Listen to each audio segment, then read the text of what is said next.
Belum selesai kasus pemerkosaan anak pasien yang dilakukan oleh dokter PPDS Anestesi di Bandung dan pelecehan oleh dokter kandungan di Garut saat melakukan USG, dugaan pelecehan seksual kembali mencuat.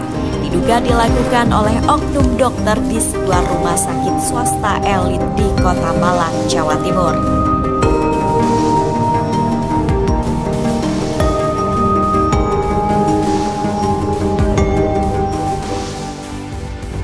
Melalui media sosial, seorang mantan pasien rumah sakit tersebut, yaitu Ki asal Bandung, memberanikan diri membagikan pengalaman kelamnya yang terjadi pada September 2022 silam.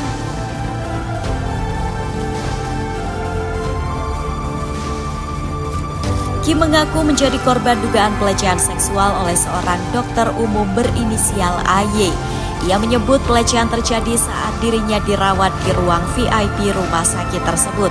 Modus yang digunakan pelaku adalah berpura-pura melakukan pemeriksaan detak jantung dengan stetoskop, namun meminta Ki menanggalkan seluruh pakaian. Tak hanya itu, AY diduga menyentuh area sensitif dan mencoba merekam tubuh Ki dengan ponsel. Terus udah gitu dibuka, terus dia suruh buka braknya, aku buka. Jadi dada aku ini memang telanjang bulat gitu loh Kak. Udah kebuka semua. Terus aku nggak nyaman, tapi aku tarik-tarik si baju aku buat nutupin, putingnya aku tutupin gitu kan. Nah dia pasang stetoskopnya lama. Di situ aku makin gak nyaman. Dia dia cek sebelah dada kiri aku dulu, tapi si jarinya ini nyenggol tuh bagian puting. Aku nggak nyaman, aku tutupin, terus dia pindahlah ke payudara yang sebelah kanan.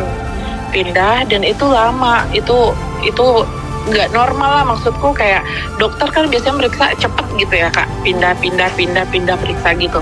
Ini enggak, dia diem, tapi matanya tuh ke puting aku. Di situ aku makin gak nyaman. Terus udah gitu dia cepat-cepat ngeluarin handphone, ngelihat respon muka aku mungkin yang cepat-cepat ngeluarin handphone. Posisi dia di kanan berdiri itu kamera ke dada aku. Nah di situ aku benar-benar keberanian aku tuh cuma bilang, "Dok ngapain?" Aku bilang kayak gitu, "Dok ngapain?" Terus aku gemeteran banget ceritainnya juga.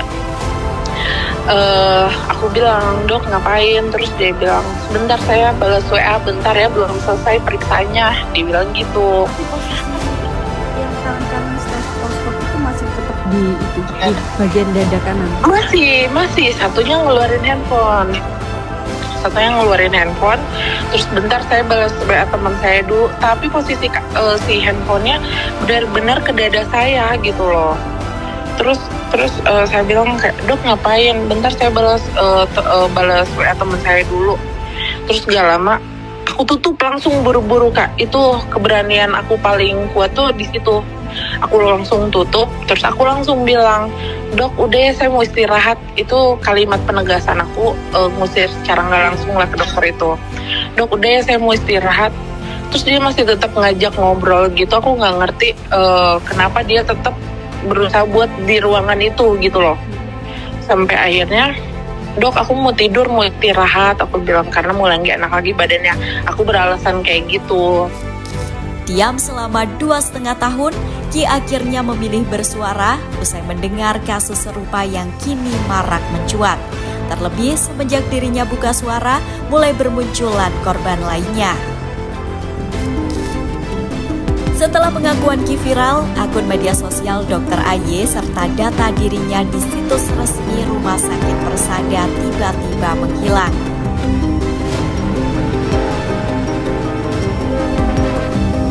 Dalam konferensi pers pada hari ini, Jumat 18 April 2025, Rumah Sakit Persada membenarkan bahwa Dr. AY memang praktik pada hari kejadian dan pasien tersebut juga memang dirawat di rumah sakit tersebut.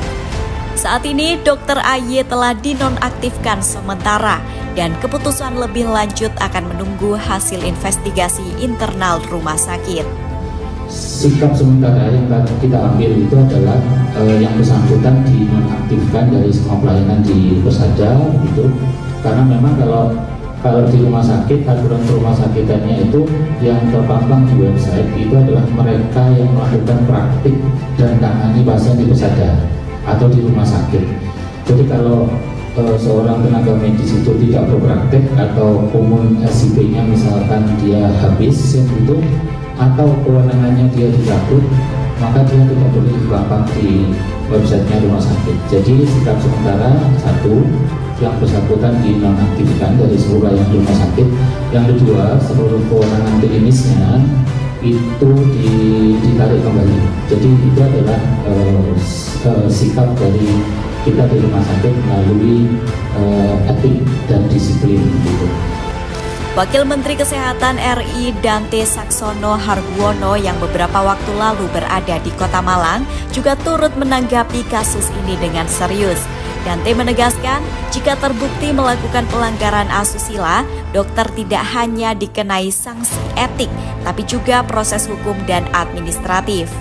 Setiap kegiatan yang berada di dalam luar konteks pemberian layanan yang lege artis atau yang di luar etika, tentu kita akan tidak lanjut, karena kita tahu bahwa itu mencederai sumpah dokter. Sumpah dokter kan memberikan pelayanan. Dari zaman itu saya juga dokter, saya juga belajar kedokteran. Jadi saya tahu bagaimana kita dididik etika untuk menjalankan profesi ini. Apalagi kalau ada kegiatan-kegiatan yang bersifat asusila, maka nanti ini akan ditindaklanjuti tidak hanya dari aspek etikanya, tapi akan ditindaklanjuti dari aspek hukum dan aspek legalitas aturan-aturannya. Misalnya beberapa waktu yang lalu ada juga kegiatan yang berkaitan dengan kegiatan asusila. Itu sudah kita cabut STR-nya, sudah ada registrasinya oleh Kemenkes.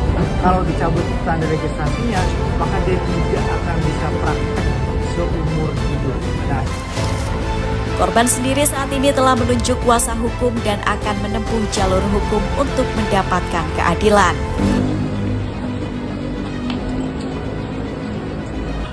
Hari ini dengan terpaksa kita akhirnya melaporkan Dokter Yoga ini ke pihak kepolisian di Polresta Malang, karena ternyata setelah pemberitaan dan beberapa statement-statement kita pikir dokter ini merasa bersalah kemudian menyerahkan diri, tapi nyatanya enggak.